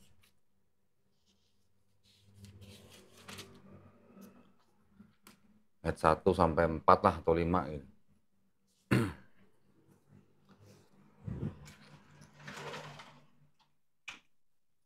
Coba bacain. Maka berkatalah Yesus kepada orang banyak dan kepada murid-muridnya, katanya, ahli-ahli Taurat dan orang-orang Farisi telah menduduki kursi Musa. Sebab itu turutilah dan lakukanlah segala sesuatu yang mereka ajarkan kepadamu, tetapi janganlah kamu turuti perbuatan-perbuatan mereka, karena mereka mengajarkannya tetapi tidak melakukannya. Mereka mengikat beban-beban berat lalu meletakkannya di atas bahu orang, tetapi mereka sendiri tidak mau menyentuhnya. Jadi Yesus nyuruh orang banyak suruh ngapain? Turutilah ajaran apa? Ajaran ini. Turutilah ajaran orang-orang Farisi. Nah, ajaran apa tuh orang-orang Farisi itu? Ajaran Taurat kan pastinya. Iya, ahli Taurat. Yesus nyuruh orang-orang ikuti ajaran orang Farisi, yaitu ajaran Taurat. Betul. Tapi kenapa di Alkitab ada perjanjian baru? Nah itulah makanya. Jelas kan? Perintahnya jelas kan? Iya, jelas. Bertobat, ikut ajaran Taurat. Jangan ikut kelakuan orang Farisi, karena orang Farisi dianggap sama Yesus munafik. Iya. Ya kan? Gimana dong? Sekarang kalau menurut Kesya, Yesus itu Muslim bukan? Tahu nggak artinya Muslim? Muslim itu artinya orang yang berserah diri kepada Sang Pencipta. Artinya, ya. Dalam bahasa Arab, Muslim, arti definisi itu begitu. Islam tahu artinya apa? Islam artinya berserah diri.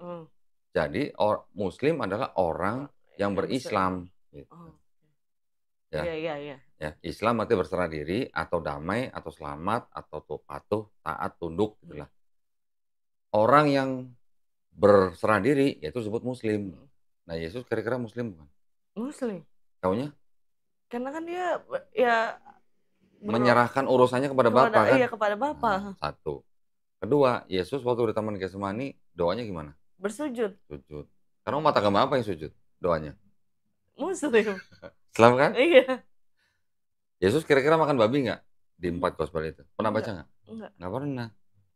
Umat beragama apa yang nggak makan babi? Islam. Ya kan? Iya benar. Yesus puasa nggak?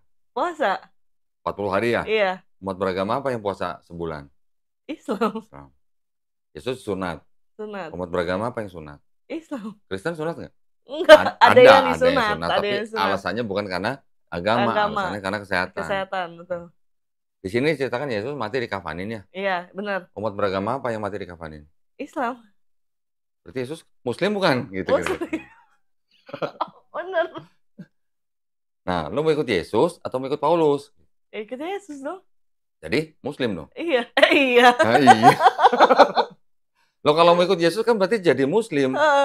Karena kita orang Muslim yang apa? Yang doanya sujud, disunat, Iya, mati betul. dikafanin, nggak makan babi, puasa. Puasa, betul. Kita yang mirip dengan Yesus di cerita ini. Iya, betul. Gitu loh.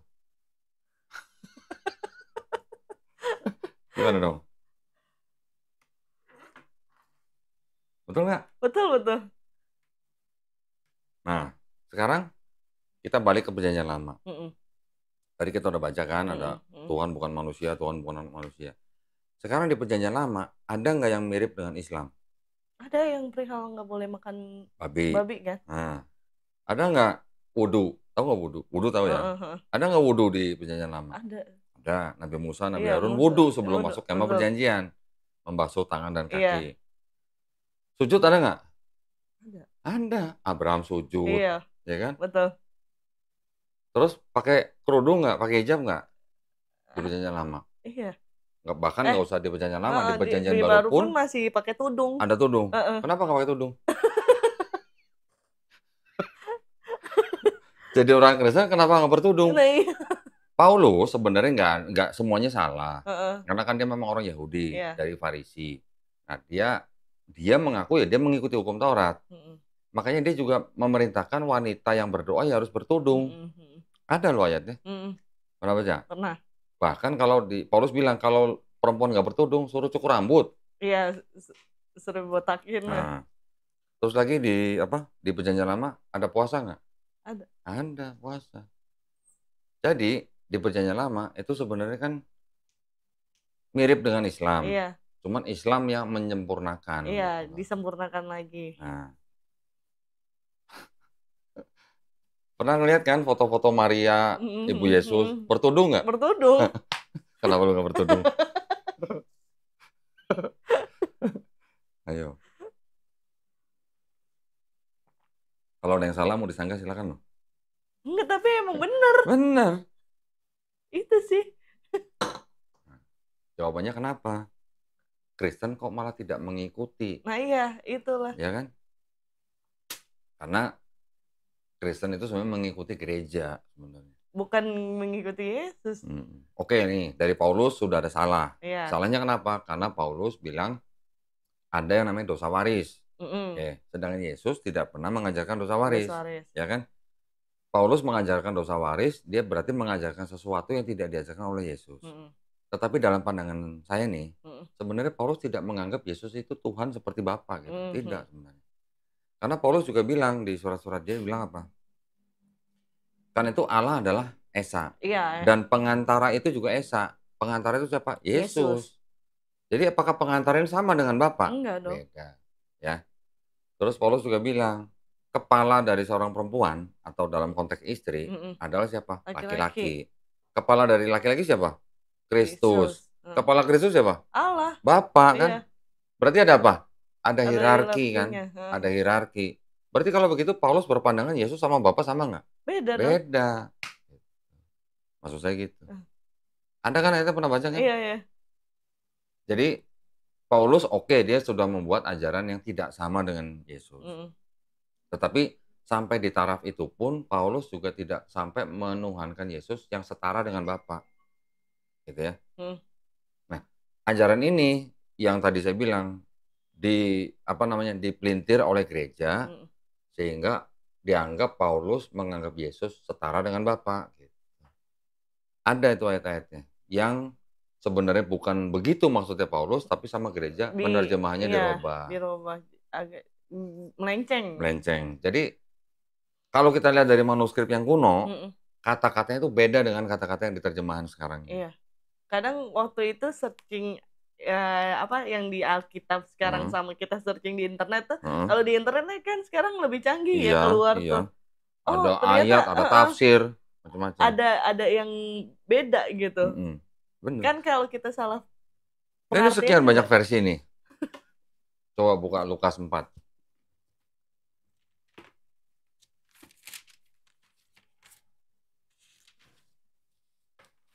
Ayat. 44.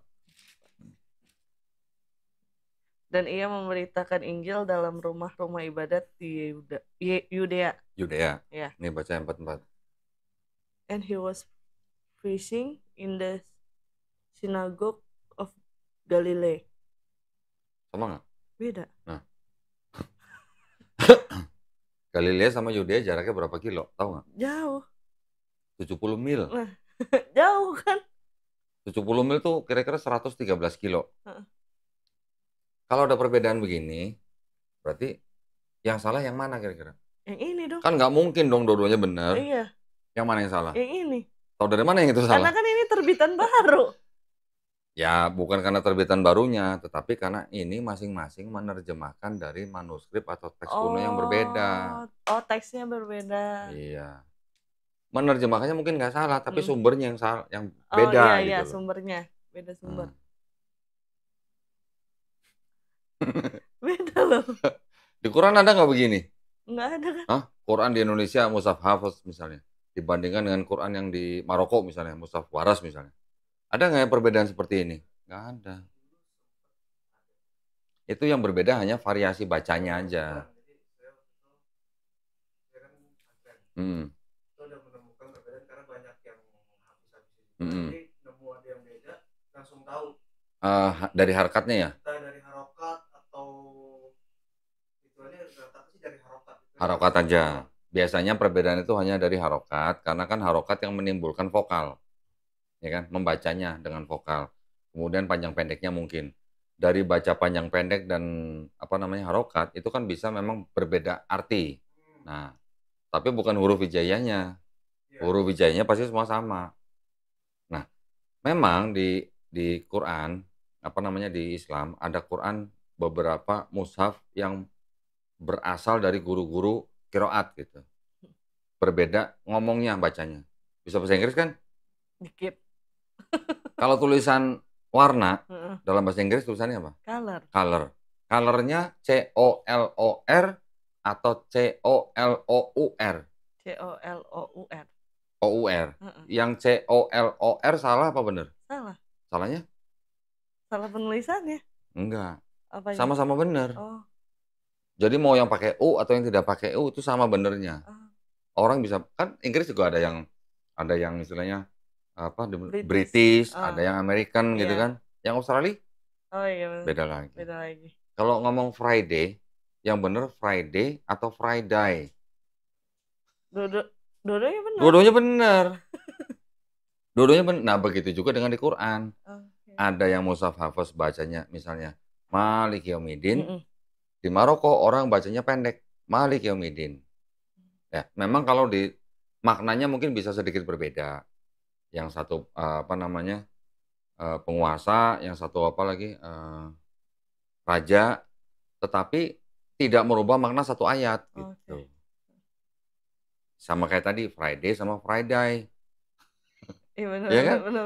Nah, itu yang di Quran, yang terjadi di Quran itu begitu. Hanya variasi bacaan. Tidak merubah makna tauhid dalam satu Quran gitu. Tapi kalau begini berubah. Yang satu Yudea, yang satu Galilea. Udah jauh. Bedanya 70 mil gitu. Dan ini nggak cuma satu, masih banyak yang begini. Bisa beda-beda gitu kan? Karena sumber manuskripnya beda. Satu lagi ya contoh ya. Berarti kalau sumber manuskripnya beda ya gimana? Manusia dong yang nulis kan contohnya. Iya, kesalahan penyalin.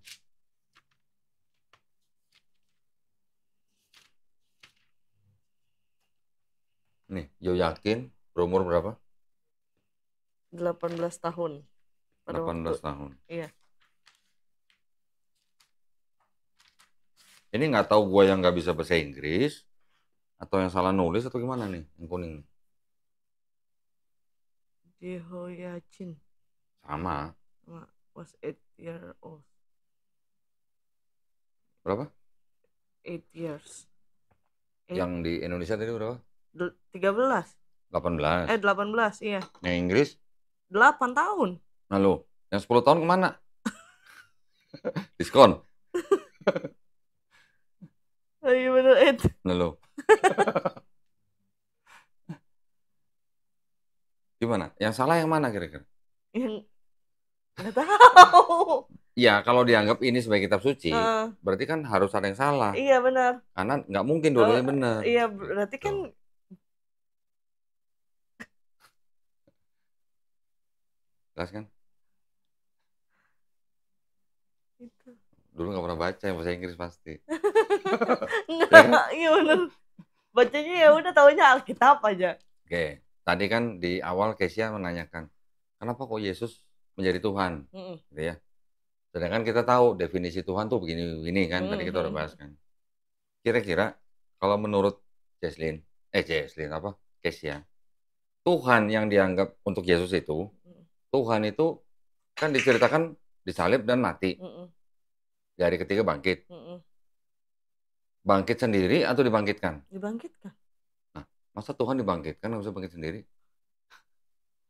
Kan Taunya dibangkitkan dari mana? di Alkitab kan Memang tulisannya Allah membangkitkan Yesus. Kalau Yesus Tuhan, kenapa Yesus nggak bisa bangkit sendiri gitu iya. maksudnya? Ya kan? Maksudnya kan ada kejanggalan gitu loh. Iya, iya betul. Kalau mereka bilang Allah dan Tuhan sama, sekarang samanya di mana kalau ada ayat begini nih? Ayat 14. Allah yang membangkitkan Tuhan Loh, akan membangkitkan kita juga oleh kuasanya. ada yang aneh nggak kira-kira?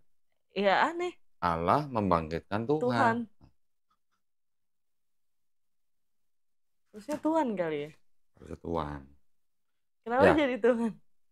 Ya itulah teologi. Jadi memang di Bible ini tujuannya adalah mereka ingin mengedepankan doktrin teologi bahwa Yesus adalah Tuhan. Cuman ya kalau sudah jadi penerjemahan begini jadi pada salah kaprah. Iya betul. Allah membangkitkan Tuhan. Bingung. Nah lu pikir sendiri dah. Ya bingung, ngejelimet malahan. Coba. Gitu. Nanti ada yang bilang, oh kan Yesus kan firman. Ya, firman itu kan ada di dalam Bapa. Nah, firman itu yang membangkitkan Tuhan. Jadi seolah-olah tuh Yesus bangkit sendiri sebenarnya gitu. Iya. Kan pusing lagi. Kan mereka memang sukanya pusing-pusing begitu. Iya sih. Mereka bilang kita nggak ngerti. Ya tapi sekarang logikanya aja gimana? Iya, kalau pakai logika. Logikanya kalau Tuhan bisa mati nggak gitu? Iya. Kan mulainya dari situ. Oh betul. Oke, kalau Tuhan bisa mati nggak? Tuhan apa namanya? Maha mengetahui nggak? Iya dong. Yesus mengetahui nggak? Enggak, kan dia mintanya sama Bapa. Nah, Yesus saya ditanya hari kiamat kapan nggak tahu kan? Nggak Yang tahu hanya Bapa. Berarti kalau begitu kan Yesus kan sebagai Tuhan yang limited kalau iya. begitu. Bukan unlimited. Karena mereka bilang Yesus sepenuhnya manusia, sepenuhnya Tuhan. Iya. Kalau ada sepenuhnya Tuhan berarti kan harusnya unlimited. Iya. Maksudnya Yesus tanya hari kiamat nggak tahu, cuman Bapa aja yang tahu. Nah, waktu Yesus mau ngutuk pohon ara, Yesus tahu nggak tuh lagi nggak musim? Nggak tahu. Lagi nggak musim, dia kutuk pohonnya sampai pohonnya mati kan? Nah itu ada cerita-cerita yang memang ya gimana ya, nggak logis. Gitu. Kalau istilahnya manusia biasa bukan Tuhan masih oke lah ya, masih make sense gitu. Kalau Tuhan masa nggak tahu lagi nggak musim pohon sampai dikutuk pohonnya, salah apa gitu pohonnya? Iya betul. Padahal di dalam Perjanjian Lama atau tradisi Yahudi, kita tuh nggak boleh matiin pohon. Itu ada ajaran begitu di Yahudi. Nah ini kalau dibilang Yesus orang Yahudi mengutuk pohon sampai mati, berarti dia sudah melanggar sendiri daripada tradisi Yahudi. Ya, tapi kan itu terlepas dari cerita itu benar atau enggak gitu loh. Jadi memang di dalam ini buat kita orang Islam memandang Bible itu ya kita tidak menolak 100%, tetapi kita juga tidak bisa menerima 100%. Quran yang kita pakai sebagai batu ujiannya, pengoreksinya Quran. Jadi kalau di Bible diceritakan Yesus disalib, mati, bangkit hari ketiga, di Quran disebutkan Isa Al-Masih tidak dibunuh, tidak disalib, tapi yang disalib adalah yang diserupakan. Itu yang jadi batu ujian kita. Karena apa? Karena di akhir abad pertama ya sampai abad kedua itu ada kelompok Kristen yang nggak percaya Yesus yang disalib. Namanya Kristen Basilidean. Ini ada dokumennya. Yang disalib siapa? Simon. Pernah dengar? Simon orang Kirene pernah dengar? Oh iya. Yang manggul salib Yesus. Iya, iya. Nah. Iya, Yesus kan dibantu manggul salibnya tuh.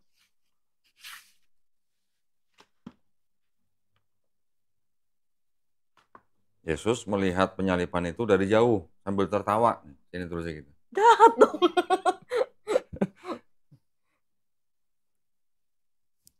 Dan yang disalib adalah Simon orang Kirene gitu. Kok ini diminum ya? Minum loh. Udah dibikinin dari tadi.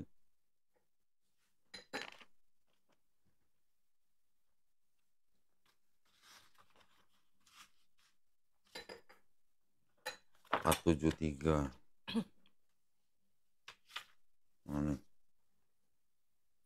Bahasa Inggris tapi. Diceritakan Yesus melihat dari jauh penyaliban itu, yang disalib adalah Simon orang Kirene. Kalau orang Kristen bilang ini kitab palsu gitu, apokrifa gitu.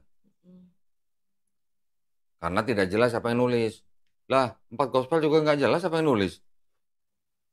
Jadi apa bedanya 4 gospel sama ini gitu? Sama-sama nggak jelas yang nulis siapa gitu.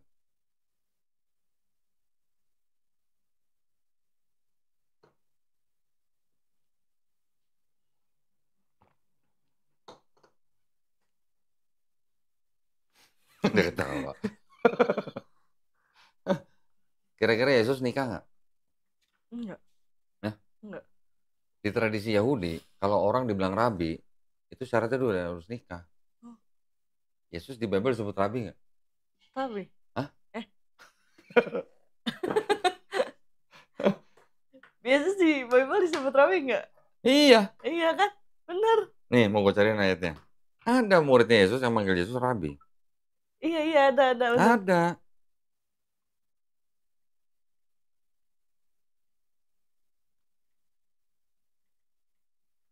Matius 2. Sebentar. Matius 26, 25.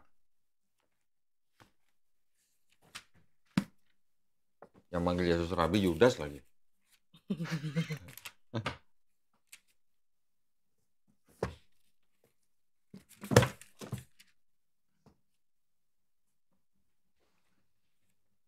Iya benar. Pas mana Yudas yang hendak menyerahkan dia. Yesus disebut rabi kan? Bukan aku ya Rabi. Engkau telah mengatakannya, kata Yesus. Sekarang kalau ada gospel yang ceritanya begini, kira-kira gimana? Kuning.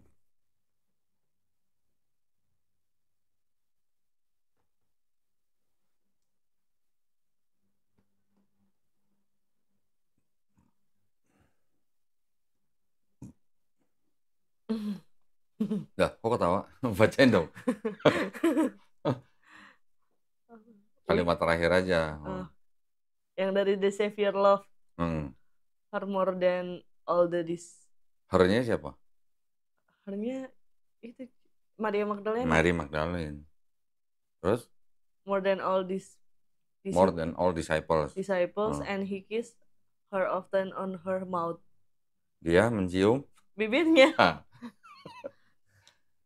Orang Yahudi itu tradisinya sama dengan Islam loh. Bukan mahram, nggak boleh sentuhan. Orang kalau kebaktiannya dipisah laki perempuan, sama kayak Islam. Nah ini kalau sampai nyium bibir, berarti itu istrinya dong. Lo yang ngomong kan.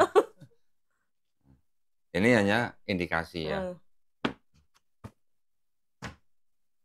Lagi pula kan kasihan kalau orang nggak boleh menikah.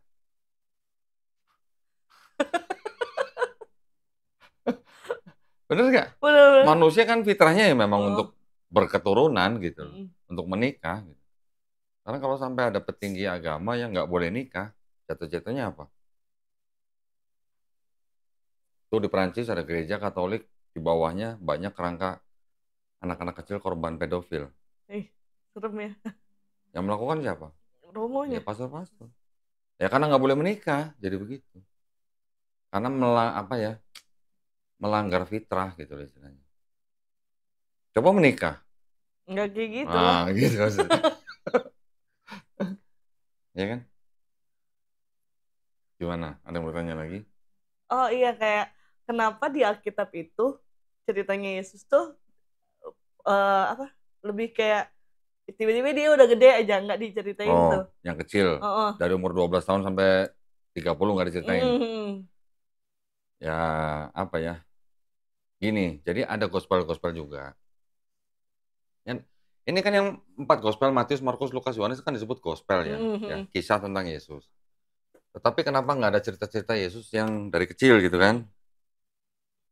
Sebenarnya ada, cuman nggak dimasukin Bible. Nah iya. Nah, gitu. Mau tahu ceritanya apa? Apa?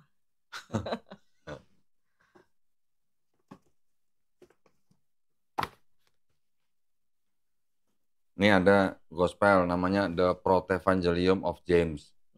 Tapi kalau ini menceritakan tentang Maria. Ada The Infancy Gospel of Thomas. Nah, ini cerita Yesus waktu masih kecil. Ini nggak dimasukin dalam Bible sama gereja. Kenapa? Itu yang mereka harus jawab gitu. Di sini ceritanya Yesus juga membuat burung dari tanah liat. Ada nggak di Quran? Ada. Ada di sini ceritanya. Ini nggak masuk situ. Nah, kenapa orang Kristen tidak memasukkan ini? Ya, orang-orang Kristen sekarang bilang, oh ini adalah yang disebut dengan apokrifa. Apokrifa itu zaman dulu dianggapnya adalah yang dirahasiakan. Nah, jadi tidak semua orang boleh baca. Itu dulu namanya apokrifa. Zaman sekarang orang Kristen bilang apokrifa itu palsu, kitab palsu, karena tidak jelas siapa yang nulis. Gitu. Sedangkan 4 gospel itu Matius, Markus, Lukas, Yohanes juga sebenarnya nggak ada. Yang nulis, kan? Nggak tahu siapa yang nulis. Nah, iya, jadi apa bedanya itu sama ini gitu loh. Kenapa yang itu masuk, kenapa ini enggak gitu. Ya. Jadi kalau mau bilang ini dongeng, sebenarnya 4 gospel itu juga dongeng. Iya. Kalau berdasarkan standar ini nggak tahu siapa yang nulis ya. Oke. Ada lagi teori, ini teori ya. Ini bukan bagian daripada Bible. Ada orang yang menulis bahwa Yesus waktu kecil, bukan kecil lah istilahnya, remaja. Udah remaja lah, ikut salah seorang pedagang ke India. Berdagang. Ke India ya. Jadi sampai di India, akhirnya dia sampai ke Nepal, ke Tibet kalau nggak salah. Dia di sebuah wihara apa, diceritakan di situ, sampai akhirnya dia balik lagi ke Palestina, baru melayani setelah usia 30 tahun. Itu ada tulisan begitu. Ya, itu langsung disangka lah sama gereja lah. Tapi akhirnya gereja sampai ngirim ekspedisi juga ke sana gitu. Ya, cari bahwa di sana katanya ada naskah gitu yang dulu katanya tentang Yesus itu, dicari ternyata nggak ada. Jadi gereja menyangkal gitu lah, gereja menyangka. Tapi nggak lama setelah beberapa tahun ada lagi yang datang, dicari ketemu katanya. Tapi itu kan hanya apa ya namanya? Di luar inilah pokoknya, di luar kitab lah. Itu orang yang bilang begitu. Nanti ada lagi pendeta yang bilang Yesus waktu masih kecil sekolah. Sekolah bantu bapaknya jadi tukang kayu, ada yang bilang begitu. Ya, jadi karena memang tidak masuk ke sini, jadi kita tidak punya informasi yang jelas tentang kehidupan Yesus dari mulai dia umur 12 tahun sampai umur 30 tahun. Salah satu yang saya punya ini. Oke. Ada lagi? Nah, kayak apa namanya? Ini agak jauh sih. Kayak kan akhir zaman. Akhir zaman itu kan katanya Yesus itu akan datang kedua kalinya untuk menebus dosa manusia. Bukan untuk menebus dosa manusia, untuk menjadi hakim yang adil. Iya. Ya. Nah, cuman kan kalau misalnya apa namanya kitanya salah kaprah untuk orang-orang kan nyebutnya ya kayak saya gitu kok. Ntar juga Yesus datang lagi ke dunia buat nebus dosa gitu. Ya. Sekarang bacain aja ya.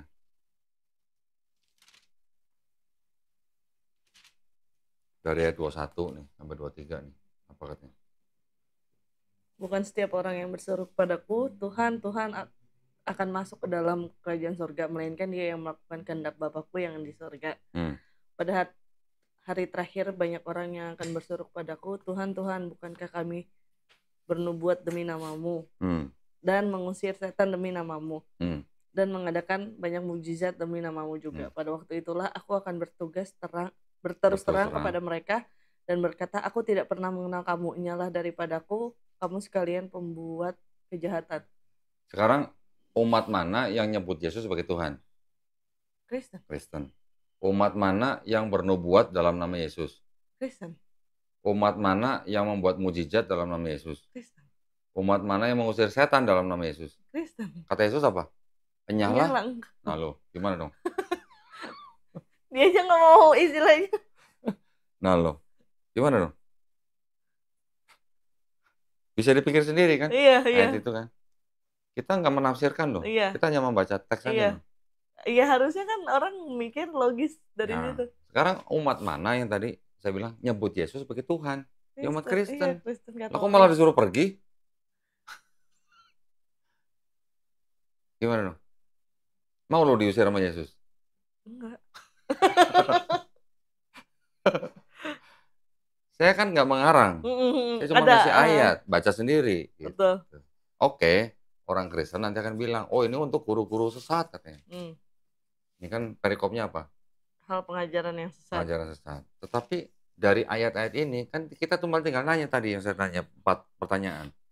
Umat mana yang nyebut Yesus Tuhan? Umat mana yang membuat nubuat demi nama Yesus? Umat mana yang mengusir setan demi nama Yesus? Umat mana yang membuat mujizat atas nama Yesus? Iya, betul. Ya semuanya kan Kristen. Iya. Berarti kalau Yesus bilang nyala engkau pembuat kejahatan, berarti di mata Yesus kan yang tadi 4 pertanyaan berarti kan semuanya pembuat kejahatan. Iya, betul. Menyebut Yesus dengan Tuhan. Gitu. Padahal kan di istilahnya perjanjian lama aja Tuhan kan nggak mau jadi manusia. Iya. Nah. Kalau omongan saya kira-kira nggak masuk akal, silakan disanggah. Enggak, tapi emang benar itu. Makanya banyak kok bersimpang. Kontradiksi lah gitu ya.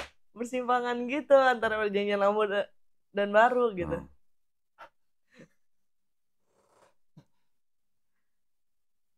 Gimana? Saya cuma ngasih ayat, baca sendiri. Betul. Kalau dibilangin untuk guru sesat ya tinggal balikin lagi. Yang nyebut Yesus Tuhan siapa? Kristen bukan. Iya. Gitu. Konsekuensinya ada di mereka maksudnya. Iya, beban itu ada di mereka. Iya. Kalau mereka mau jujur, tidak menyebut Yesus ini sebagai Tuhan, otomatis terjemahnya berubah semua dan maknanya berubah. Iya. Ya kan? Iya, betul. Tapi karena yang membuat Bible ini konsisten dengan mencantumkan Yesus sebagai Tuhan, otomatis konsekuensinya begini. Yang menyebut Yesus Tuhan mereka sendiri, yang bakal diusir dan mereka sendiri gitu. Saya cuma ngasih ayat. Betul. Sebenarnya kan nggak susah gitu lah. Dengan kita menggunakan akal yang sudah dikaruniakan oleh Tuhan untuk mencerna, ya kan? Informasi yang ada di sini, kan kita bisa tahu, oh ini nggak masuk akal, oh ini kontradiksi, oh ini ayat palsu.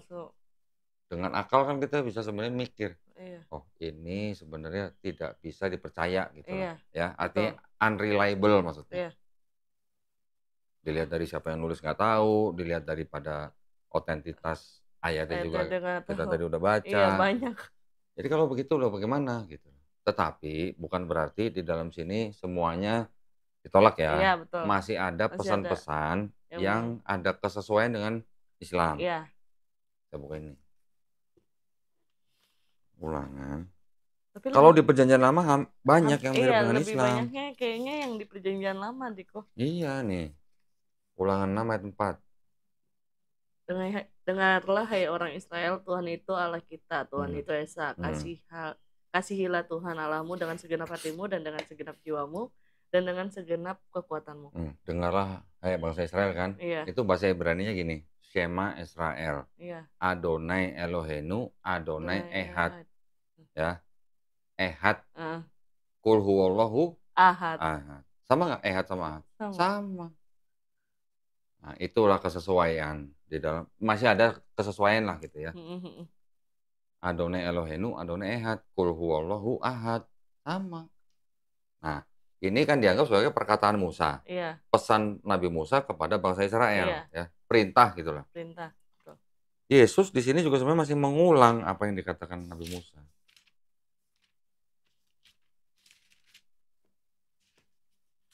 Lukas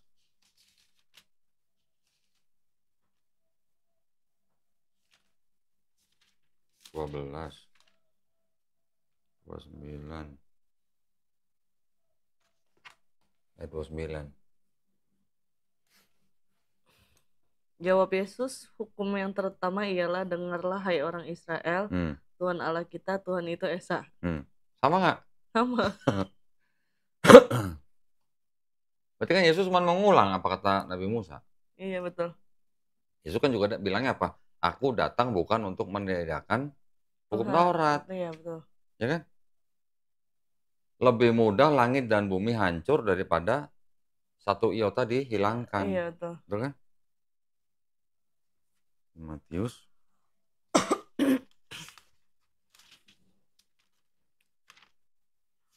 jadi saya bukan nafsirkan loh. Iya, kita baca. Cuma baca. Janganlah kamu menyangka bahwa aku datang untuk meniadakan hukum Taurat atau kitab para nabi. Aku datang bukan untuk meniadakannya, melainkan untuk menggenapinya. Karena aku berkata kepadamu, sesungguhnya selama belum lenyap langit dan bumi, satu iota atau satu titik pun tidak akan ditiadakan dari hukum Taurat sebelum semuanya terjadi. Satu iota itu satu huruf yang paling kecil di dalam aksara bahasa Ibrani.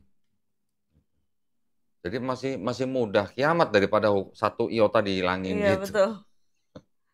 Nah, kalau Yesus tidak meniadakan hukum Taurat, berarti kan Yesus nggak makan babi. Ya kan?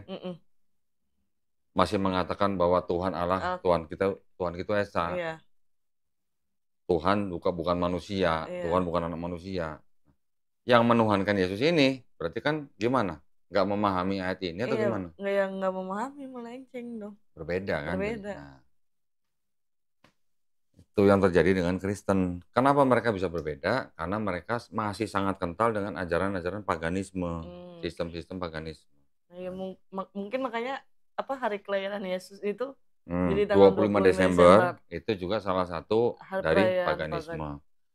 Kalau mau belajar paganisme di dalam Kristen, ini ada bukunya nih. Yang nulis orang Kristen loh nih. Anak misionaris nih. Dia sebutnya apa? The paganism in our. Iya. Jadi agama dia sendiri kan. In our Christianity. Ini banyak banget ini. Belum lagi nanti yang ini. Nah, ini tadi nih. The world 16 crucified saviors. Jadi apa nih? 16 juru selamat dunia yang disalib. Christianity before Christ, kekristenan sebelum Kristus. Berarti udah ada konsepnya. Gitu. Ini ada 16 yang dianggap sebagai juru selamat yang disalib. Berarti kalau gitu kisah Yesus disalib untuk menebus dosa manusia bangkit dari ketiga. Apa bedanya itu? Bukan apa bedanya. Berarti kemungkinan besar meneruskan tradisi ini. Itu. Meneruskan kepercayaan seperti ini.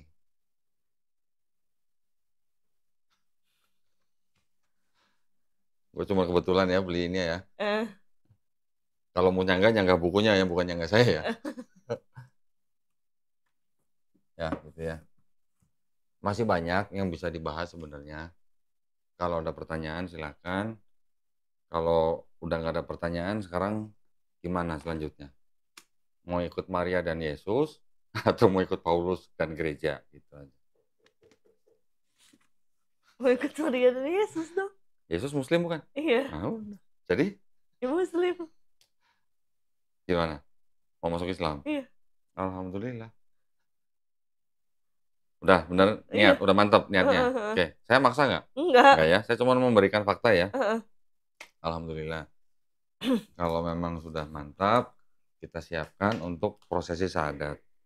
Di dalam Islam ada yang disebut dengan 5 rukun Islam, ya kan? Pertama bersyahadat. Yang kedua, masih ingat dong? Setelah bersyahadat, sholat, zakat, puasa, haji jika mampu. Iya. Ya. Bismillahirrahmanirrahim. Assalamualaikum warahmatullahi wabarakatuh. Alhamdulillahirrabbilalamin. Wassalatu wassalamu ala rasulillah. Puja dan puji syukur kita panjatkan kehadirat Allah Subhanahu wa taala. Pada hari ini saya kedatangan 2 orang tamu ya sebenarnya.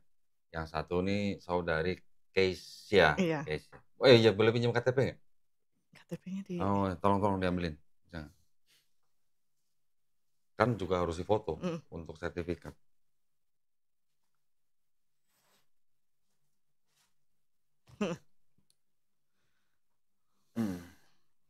Ini KTP apa paspor? KTP.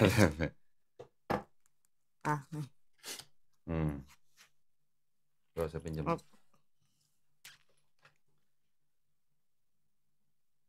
Keisha Aprilia.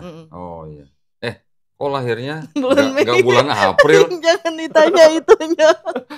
Salah kasih nama nih kayaknya orang tuanya. Iya, papa kedemanan sama MotoGP. Ah, serius? Iya, Aprilia, makanya nyasar Aprilia. Walah, saya juga ini penggemar MotoGP iya, saya. pembalap MotoGP namanya Aprilia. Walah. Oke, Keisha Aprilia. Lahir Jakarta, saya nggak sebutin tanggal lahirnya ya. Alamatnya di Jakarta Timur, agama Kristen ya, di sini masih Kristen. Saya foto dulu.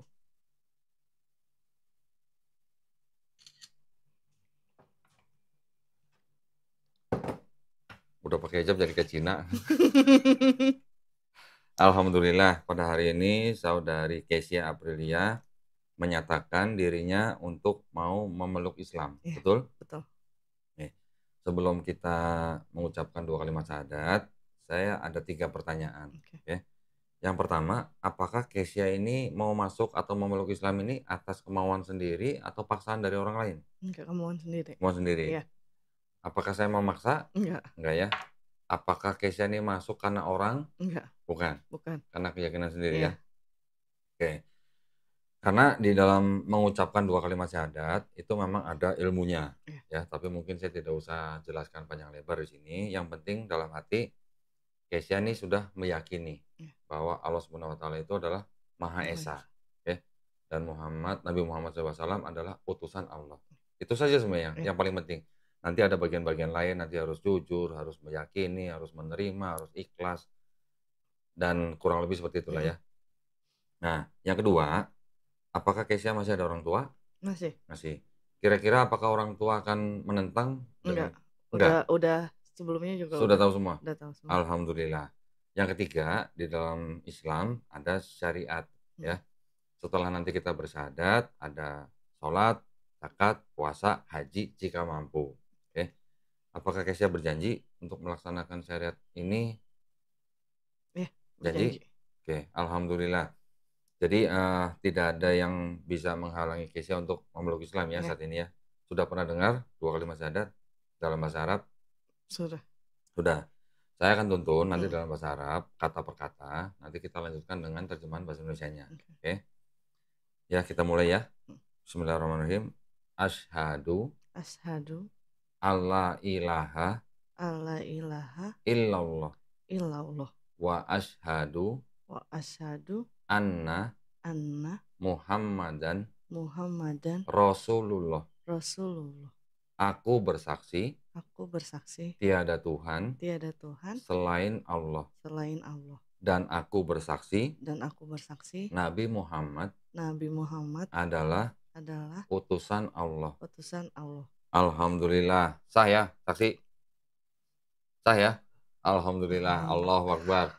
Selamat ya buat Keisha. Sekarang Keisha sudah menjadi seorang muslim. Dan boleh saya sampaikan di sini bahwa ketika seorang yang belum muslim terus dia masuk Islam, insya Allah dosa-dosanya Keisha dari mulai akhir balik sampai hari ini dihapuskan. Ya, insya Allah ya. Tapi nanti Islamnya harus baik ya. Iya. Tetapi kebaikan yang pernah dilakukan oleh Keisha dari akhir balik sampai hari ini, insya Allah tidak dihilangkan. Tetap dicatat sebagai pahala kebaikan. Alhamdulillah ya. Alhamdulillah. Keren nggak? Iya.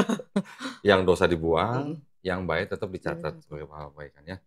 Dan boleh juga saya sampaikan bahwa setiap bayi yang lahir sebenarnya dia fitrahnya, tahu ya fitrah ya, adalah seorang muslim. Karena muslim adalah orang yang berserah diri hanya kepada satu pencipta, ya. Bayi loh ya. Iya. Ketika dia besar, dia menjadi Yahudi, Kristen, Majusi karena orang tuanya. Jadi ketika bayi itu nanti besar, dia mendengar soal Islam dan dia menerima Islam, bahkan sampai dia memeluk Islam, sebenarnya orang itu tidak pindah agama. Tetapi orang itu kembali ke fitrahnya sebagai orang yang hanya berserah diri kepada satu pencipta. Paham ya? Alhamdulillah dong. Alhamdulillah. Berarti balik ke fitrah. Iya. Berarti kita adalah orang-orang yang kembali ke fitrahnya. Ya. Iya. Alhamdulillah. Sekali lagi selamat buat Kesia. Mudah-mudahan istiqomah ya dan husnul khotimah. Ya. Ini ada buku tuntunan sholat. Ya, nanti silakan dibaca. Di dalamnya juga ada sedikit uang. Jangan dilihat jumlahnya. Uang ini adalah zakat yang memang diperuntukkan untuk para mualaf. Oke. Mau kaya, mau miskin, pokoknya harus terima aja pokoknya. Karena mualaf adalah salah satu dari 8 asnaf yang memang berhak atas zakat. Ya, tolong diterima. Nah, ini juga ada mushaf Quran. Alhamdulillah. Ini mushafnya keren. Ini mushaf istilahnya apa ya? Pemberian ya dari subscriber channel Donditan yang ditujukan untuk memang para mualaf yang bersahadat di tempat ini. Alhamdulillah ya, ini tolong diterima. Juga saya ada bingkisan, ada mukena. Ini sajadah kalau nggak salah. Oke, tolong diterima ya. Mudah-mudahan bermanfaat. Bisa masukin sini aja. Mudah-mudahan muat nih. Muat. Kalau nggak muat nanti cari tas yang lebih gede berarti. Kebetulan bawa tas gede kok. Oh udah bawa tas yang gede ya? Mau belanja ya? Enggak, emang bawa tas itu, tas kerja. Kira mau belanja. Baik ya, ini tolong diterima ya. KTP-nya saya kembalikan. Nanti sertifikatnya kita akan kirim. Tolong dikirimin alat pengirimannya ya. Alamat pengirimannya sama nggak dengan KTP? Nanti tolong WhatsApp aja ke Mbak Suci ya. Oh iya. Baik, sekali lagi selamat ya. Mudah-mudahan Kesia diberikan kekuatan dan kesabaran sebagai muslim. Nanti kita tinggal menjalankan perintahnya, menjauhi larangannya. Udah, sesimpel itu. Gitu ya. Ya walaupun nanti dengan ujian ya. Namanya orang hidup pasti ada ujian. Mau dia agama apapun, semuanya pasti ujian. Tinggal bagaimana kita beriman atau tidak. Iya, betul. Oke. Setiap napas kita adalah ujian. Mau sehat, mau sakit, mau kaya, mau miskin, semuanya itu adalah ujian. Justru ujian yang paling berat itu pada waktu kita jadi orang kaya. Iya, betul. Betul ya? Betul. Nanti bisa memahami lah itu ya. Jadi saya berdoa mudah-mudahan Kesia bisa menjadi muslim yang istiqomah dan husnul khotimah. Jangan lupa doain saya dan teman-teman semua ya. Karena doanya seorang mualaf itu lebih manjur daripada doa kita-kita yang sudah lama nih muslim ya. Baik, sekali lagi selamat. Mudah-mudahan kita semuanya juga istiqomah dan husnul khotimah. Terima kasih banyak atas perhatiannya para pemirsa. Mudah-mudahan prosesi syahadat ini juga bisa menguatkan iman ya dan akidah kita semua. Juga memberi manfaat buat kita semua. Bagi para pemirsa yang ingin mendukung perjuangan dakwah kami, dipersilahkan bisa mengirimkan ke BSI dengan nomor rekening 111 8899 atas nama YPM At-Tauhid Jakarta. Bisa mengkonfirmasikan ke nomor handphone 0813 9883 7007. Barakallahu fikum, semoga partisipasi para pemirsa diterima di sisi Allah Subhanahu wa taala sebagai amal jariah ya. Amin ya rabbal alamin. Baik, kalau begitu akhir kata, wabillahi taufiq wal hidayah. Wassalamualaikum warahmatullahi wabarakatuh. Selamat ya sekali lagi ya. Terima kasih. Terima kasih ya.